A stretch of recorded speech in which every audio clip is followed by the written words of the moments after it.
Bonjour à tous, donc voici la première vidéo sur la rénovation du César 1882 que j'ai entrepris il y a maintenant à peu près 1 an et demi. Donc qui avance tout doucement. Donc j'ai rebouché un certain nombre de trous qui étaient dus à des pièces qui avaient disparu. La coque était fendue. J'ai également reconfectionné un petit bonhomme, un petit casque, parce qu'il y en avait un qui avait disparu également. Et j'en suis là maintenant, donc je vais vous montrer. Donc ça c'est l'aileron qui va dessus. Et donc là on en est à la fibre de carbone. Donc on va vous mettre comme ça, voilà. Donc j'ai fibré le fond du bateau pour augmenter sa résistance. Parce que c'est juste une coque en plastique qui pèse là dans l'état actuel des choses 900 grammes.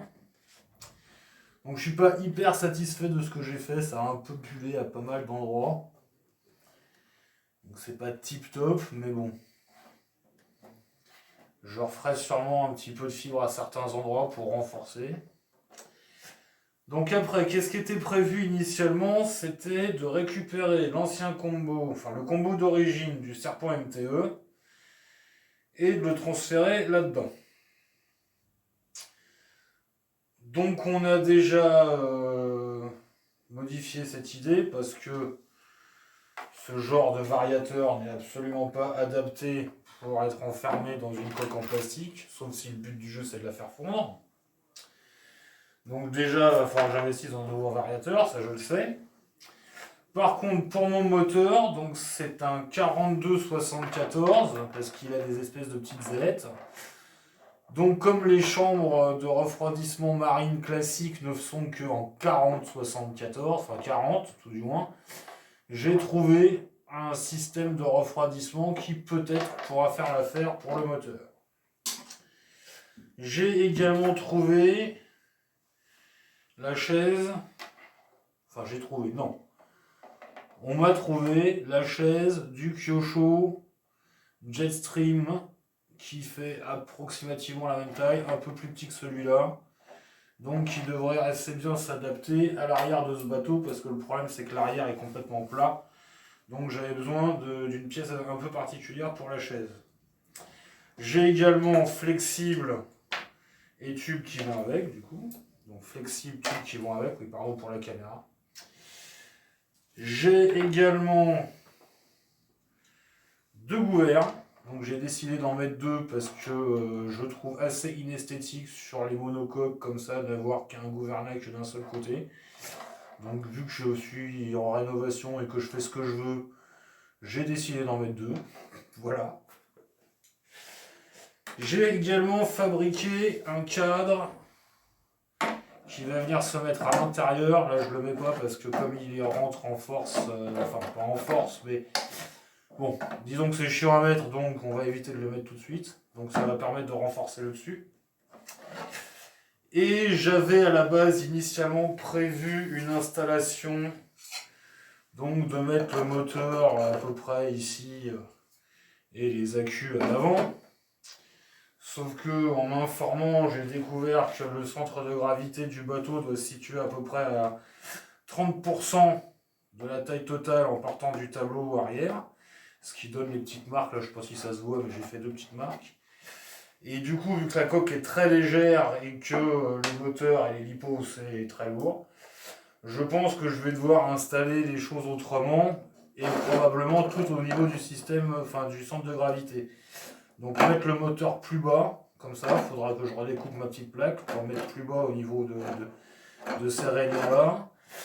Et dans une autre plaque de fibre de carbone, là j'en ai. Probablement faire une découpe, en fait une découpe ici qui correspondra à l'emplacement du moteur pour mettre les lipos sur les côtés. Le tout au niveau du centre de gravité de façon à ce que on ait l'équilibre souhaité. Donc après, il me manque. Donc c'est dans un petit panier AliExpress, mais bon, j'ai pas encore cliqué sur commander. Ah, j'ai ça aussi. J'ai trouvé ça. Donc c'est un support de cerveau. Et donc que je pense installer, donc je vais vous remettre mon cadre. Donc le support de cerveau, je pense l'installer ici, comme ça, là. Donc bien sûr pas en lévitation. Il y aura, il y aura une barre transversale pour le fixer. De façon à avoir mon cerveau de direction ici. Ça, je pense que ça va être fait aussi. Donc je disais, ce qu'il y a de prévu d'acheter dans le panier, donc bien sûr les bus entrée-sortie d'eau, des flaps pour éviter le marsouinage, parce que le problème de la coque, donc je vais vous la mettre comme ça, donc si vous regardez, la coque à ce niveau-là, là, elle a une espèce de forme un peu bizarre ici, c'est-à-dire qu'elle est moins large à l'arrière qu'elle ne l'est ici, ce qui, d'après ce qu'on m'a dit, engendre du marsouinage. Et que donc il faudrait mettre des flaps. Donc j'ai trouvé des flaps qui sont à mon avis complètement overkill, qui font 9 cm de long pour une coque de 90. Donc je pense qu'en ligne droite il n'y aura pas de souci, après c'est pas sûr qu'il tourne. Qu'est-ce que j'ai prévu? Donc un variateur, donc ça je l'ai dit, un petit variateur 120 ampères qui refroidit à eau. Et j'ai prévu quoi d'autre? Je ne sais plus. Ah oui, si, un coupleur pour relier le moteur au flexible, parce que sinon ça va marcher moins bien. Et c'est tout. Il me semble que c'est tout ce que j'ai prévu encore, donc sûrement j'aurai d'autres choses à prévoir après. Parce que pareil pour l'étanchéité, donc une fois que j'aurai mon cadre à l'intérieur, il faudrait que je fasse un système avec un joint autour du cadre et une première plaque en plastique qui se mette par-dessus de façon à avoir un compartiment étanche et après mettre le capot par-dessus. Donc il faut que je réfléchisse à ça aussi.